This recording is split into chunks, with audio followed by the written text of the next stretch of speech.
Law of Attraction, Tips for Protecting Your Precious Vibration Part 1. If you want to succeed in this attracting game, the vibration is where it's at. This is the sum of all our feelings and beliefs, and whatever is predominant will determine the types of experiences we attract into our reality. On one hand, it is quite simple, but on the other, quite complex, and it is a good thing the universe is orchestrating it all. If it was up to us, we'd probably be in quite a bit of trouble. There is a lot of misunderstanding about law of attraction, and this is why many people have so much trouble manifesting.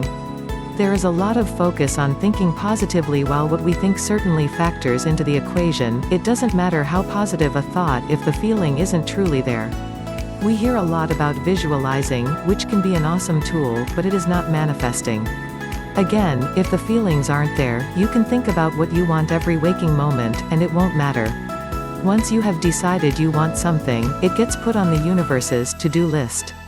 Technically, you would never have to think about that thing again, and you would still get it if it were the best representation of the feelings you are after, and it is something you truly wanted. Attraction is about manifesting situations that match the feelings and beliefs that are predominant within us. It isn't about thinking things and making those exact things happen, though our manifestations often do turn out to be very similar. So, if vibration is where it's at, and our vibration is the sum of our beliefs and feelings, doing everything we can to root out the shitty ones, and nurture the good ones, is priority number one. Here is my first set of tips, with more to follow Friday. Enjoy. Be careful whom you let in. Given how much our current cruddy belief system has been influenced by things outside of us, particularly other people, I can't stress the importance of this enough, especially when you are still in the newbie phase of reconnecting with that powerful creator within. You feel resonant with law of attraction. That part of you that knows this stuff is true has been awakened, and you want to start living life more consciously and take control. You are studying and working on applying the principles.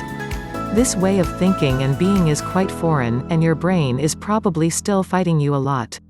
Your limiting beliefs are strong.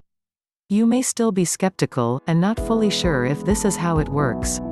It may seem too easy. You look at the bad things that happen in the world, and you can't wrap your head around it. A spark was lit within, but it is still far from being a raging fire that permeates your being, and nothing can extinguish it faster than letting in other people's doubts and negativity. Don't talk about law of attraction with people who you know won't resonate with it. There is a lot of misunderstanding of what it is really about, and many think it is a load of crap, or people who believe in it are naive about the way the world really works. Don't share the hopes and dreams you have allowed yourself to want, because of your belief in Loa, with people who will make you feel like you can't have them, or that these things can't possibly come to you by simply believing you'll get it and feeling good. Guard your energy closely. Do your best to surround yourself with people who make you feel good, and have a positive view on life. Don't get sucked into other people's drama and complaining. Pay attention to outside stimuli, how it makes you feel, and make the necessary changes. We are surrounded by so much stuff that can really mess with our vibration, and make it hard for the new belief system we are trying to develop take root more deeply, and incredibly easy for the crappy beliefs and feelings to stay right where they are, and dig in even further. Law of attraction is all about living more consciously, and deliberately choosing our thoughts and feelings. It requires us to get off autopilot, tune into what is happening inside, and genuinely start feeling better, not just thinking happy thoughts. So, you are going to have to start paying more attention to your external world, what you are feeling, and what is triggering those feelings. Chances are, you have a whole bunch of triggers. Some will be quite obvious, like spending several hours a day watching 24-hour news channels, while others will not make themselves known until you really start expanding your awareness. By identifying outside stimuli that trigger limiting beliefs, make you doubt law of attraction, or just drag down your energy overall, you can take control of your vibration by avoiding these things. If you are trying to improve your financial situation, for example, you may notice that watching certain television shows trigger bad feelings about people with money, so you should stop watching them. You may find certain topics of conversation just don't make you feel that good, so you should avoid getting into said topics. I don't have children by choice, and a few years ago, I came across a website that had a forum where other people like myself would discuss all sorts of issues. At first, I liked it there because it was nice to see there were other people that were like me. Let's face it, even in this day and age, a lot of people find this choice quite strange, and many people are subject to lots of invasive questioning and unfair judgment. I enjoyed talking with people who were struggling and sharing advice. There was lots of support there. But there was also lots of nastiness and bitterness. Clearly there were a lot of people who were feeling quite sensitive about this issue, and there was lots of parent bashing, and pumping up the child-free lifestyle. That didn't vibe with me, and I had no interest in that. I was relatively secure in my choice, so I didn't feel compelled to go there. I guess because I had greater clarity, and a higher vibration, I personally didn't attract people that made rude comments, asked inappropriate questions and were just generally douchey about the whole thing, so I had nothing to share on that front anyway. In fact, it is a topic of conversation that rarely comes up for me. I realized this site was no longer something that evoked good feelings, but negative ones, and I promptly stopped visiting it. Oftentimes, we are feeling badly on a consistent basis, but are unaware of the myriad things contributing to these feelings. To really start raising your vibration, you have to start paying attention. Practice focusing on good feeling thoughts. When we first start waking up to our power and what is possible, we come to realize we are actually pretty bad at focusing positively. It can actually feel quite uncomfortable as we are so used to worrying, thinking about what we don't want and imagining worst-case scenarios. The reason it feels difficult is because there is not a lot of momentum behind these warm and fuzzies, but a hell of a lot behind the crappy stuff. We can go down that road with zero effort, and get sucked back into it quite easily anytime we work on making a departure. It is kind of sad when you think about it that we usually need to practice feeling happy. But it is what it is, and it can be changed. Because of all this momentum, it can seem really hard to think positively, and cultivate genuine good feelings, for any length of time. But it really isn't as hard as we make it, we just have to practice a bit.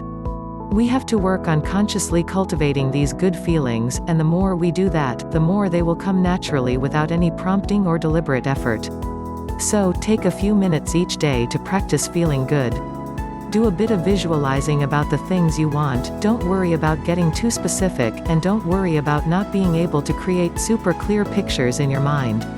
I am not that good at that actually, and a lot of my visualizing feels a lot more like thinking than seeing an actual picture. The important thing is the feeling, because feeling is what creates, not what we are imagining exactly. Work on surrendering. Surrendering usually has a negative connotation around it. It is the act that occurs when we realize all our toil has been fruitless, and we can no longer continue as we were. We think of it as giving up, and letting go of whatever we were trying to accomplish, accepting our fate, and squashing any hope what we want can ever come. But that is not the only definition of surrender. There is a good way to surrender that can raise our vibration through the roof, and make manifesting easier than we ever thought it could be. We know the universe has our back, and will deliver what we want in the easiest, most efficient way possible. Whatever obstacles pop up are there to help us solidify our vision, or show us where we have blocks. We go with the flow, and don't fight against the unwanted situations that gravitate into our experience, big and small. We take inspired action, and just let it go. We don't hold expectations about what will result. We resist taking action that makes us feel like crap because we know it isn't necessary to get what we want. We see opportunities that appeal to us, we throw our hat in the ring, but don't get attached. We cultivate trust. We feel okay no matter what happens because it will all work out as it should. We know we are moving towards what we want, no matter what. We don't get attached to our manifestation having to look a certain way. Now, I won't lie, this can be a tough space to enter, and you probably won't be in it every second. I imaging there are very few people who are. Your humanness will take over at times, and that's okay. You just want to work on getting into it as much as possible. When you see opportunities arise that allow you to invoke this sense of surrender, use them as practice. Don't worry, you'll get plenty of it. It might be small things like being okay with the fact the supermarket is out of your favorite cookies, and happily buying a different brand. When you first set this intention strongly, you may notice some unwanted stuff happening, particularly things that represent your personal triggers. Don't worry though, it is there to give you the chance to flex your surrender muscle so you can make it stronger.